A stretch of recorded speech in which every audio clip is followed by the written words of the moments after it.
దేవుని ప్రియులకు శుభములు. ఈ దినమందు దేవుని వాక్యాన్ని చదువుకుందాము. ఇర్మియా గ్రంథము 1వ అధ్యాయము 5వ వాక్యాన్ని చదువుకున్నప్పుడు, గర్భములో నేను నిన్ను రూపింపక మునిపే నిన్నెరిగి తిని, నీవు గర్భము నుండి బయలుపడక మునిపే నేను నిన్ను ప్రతిష్ఠించి తిని, జనములకు ప్రవక్తగా నేను నియమించి తిని.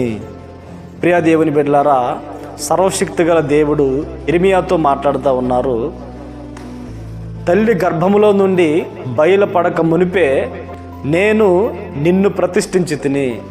దేవుడు ఇర్మియాను ప్రతిష్ఠించాడు. ఎందుకొరకు అంటే, జనములకు ప్రవక్తగా, ఒక దైవ సేవకునిగా దేవుడు ఇర్మియాని ప్రతిష్ఠించి ఉన్నారు. జనముల మీద ఒక అధికారినిగా ఇర్మియాను దేవుడు నియమించి ఉన్నాడు. అలనాడు ఇర్మియాను ఏ రీతిగా తల్లి గర్భములో ఉన్నప్పుడే దేవుడు తన పని కొరకు నియమించి ఉన్నాడో, ప్రతిష్ఠించి ఉన్నాడో, ప్రత్యేకపరుచుకొని ఉన్నాడో, ఈ దినమందు నీతో మనతో మాట్లాడుతూ ఉన్నాడు. దేవుడు తల్లి గర్భమందు రూపింపక మునిపే, తల్లి గర్భములో నుండి బయలుపడక మునిపే దేవుడు నిన్ను ప్రతిష్ఠించి ఉన్నాడు. దేవుడు మనల్ని ఎందుకు ప్రతిష్ఠించి ఉన్నాడు? ప్రతిష్ఠించటం అంటే ప్రత్యేకపరుచుకోవటం. ఈ లోకంలో నుండి దేవుడు మనల్ని ప్రత్యేకపరుచుకొని ఉన్నారు. యేసుక్రీస్తు నిజమైన దేవుడు అని మన విశ్వాసం ఉంచి, ఆయన నామములో, ఆయన రక్తము చేత మనం కడగబడి, ఆయన సొత్తుగా మార్చబడిన ప్రతి వారు కూడా దేవుని కొరకు ప్రతిష్ఠింపబడిన వారు, ప్రత్యేకింపబడిన వారు.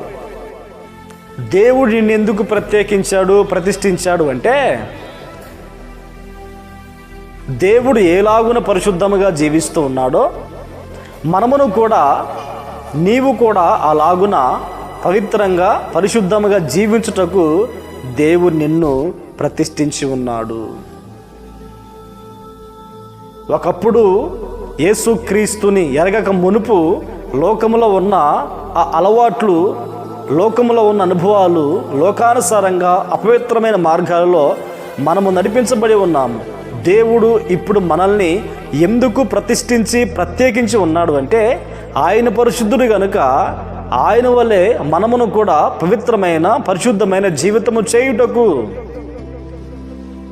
దేవుడు మనల్ని ఎందుకు ప్రతిష్ఠించి ఉన్నాడు, ప్రత్యేకపరిచి ఉన్నాడు అంటే, ఆయనను మనము ఆత్మతో సత్యముతో ఆరాధించడానికి. ఈ దినములలో ఆరాధన అనేది మానవుల పద్ధతి ప్రకారంగా వారికి తోచినట్లుగా ఆరాధన చేయుచున్నారు. వాక్యం సెలవిస్తుంది, దేవుడు ఆత్మ గనుక ఆయనను ఆరాధించువారు ఆత్మతో సత్యముతో ఆరాధించాలి. అందుకు దేవుడు మనల్ని ప్రత్యేకించుకొని ఉన్నారు.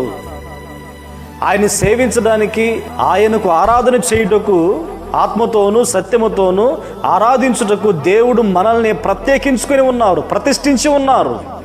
అంతేకాదండి, దేవుడు మనలో నివసించుటకు మనల్ని ప్రతిష్ఠించి ఉన్నారు.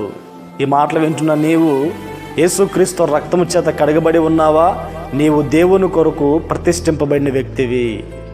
దేవుని పరిచర్య చేయుటకు, దేవుని పని కొరకు, దేవుని ఆరాధించడానికి, పరిశుద్ధమైన జీవితం చేయడానికి దేవుడు నిన్ను ప్రతిష్ఠించి ఉన్నాడు, ప్రత్యేకపరిచి ఉన్నాడు. కనుక ఆ దేవుడు మనల్ని ఏ రీతిగా నడిపిస్తున్నారో గుర్తించి, గమనించి, ఆ రీతిగా మన బ్రతుకు దినములన్నిటా మనం నడిపించబడుదుముగాక.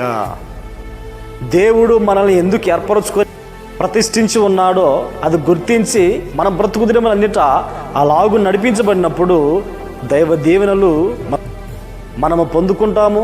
దేవుని చిత్తము నెరవేర్చిన వారముగా ఈ లోకమందు మనం బ్రతుకుతాము. ప్రార్థన. మహాగణుడా, మహాపరిశుద్ధుడా, మీకు స్తోత్రునైనా అలనాడు ఇర్మియాని తల్లి గర్భములో నుండి బయలుపడక మునిపే మీరు ప్రతిష్ఠించి ఉన్నారు. మమ్మను కూడా మేము తల్లి గర్భములో నుండి బయలుపడక మునిపే మమ్మల్ని ప్రతిష్ఠించి ఉన్నారు. మీ పని కొరకు పరిశుద్ధముగా జీవించుటకును, ఆరాధించుటకును, మీరు మాలో నివసించుటకును ఏర్పరచుకొని ఉన్నారు నాయనా. మా బ్రతుకు దినములన్నిటా అవి మనసులో తలంచుకొని మీకు ఇష్టమైన రీతిలో మీ చిత్తము నెరవేరుస్తూ బ్రతుకుటకు సహాయం అనుగ్రహించమని ప్రార్థిస్తున్నాం. ప్రతిదినము నీ మాటలు వింటూ ప్రార్థనలోకి ఏకీభవించిన ప్రతి వారిని ఆ రీతిగా మమ్మల్ని నడిపించి మహిమను పొందమని యేసు నామములో ప్రార్థించి అడిగి పొంది ఉన్నాము తండ్రి. ఆమేన్, ఆమేన్. దేవుడు మిమ్మల్ని ఆశీర్వదించునుగాక.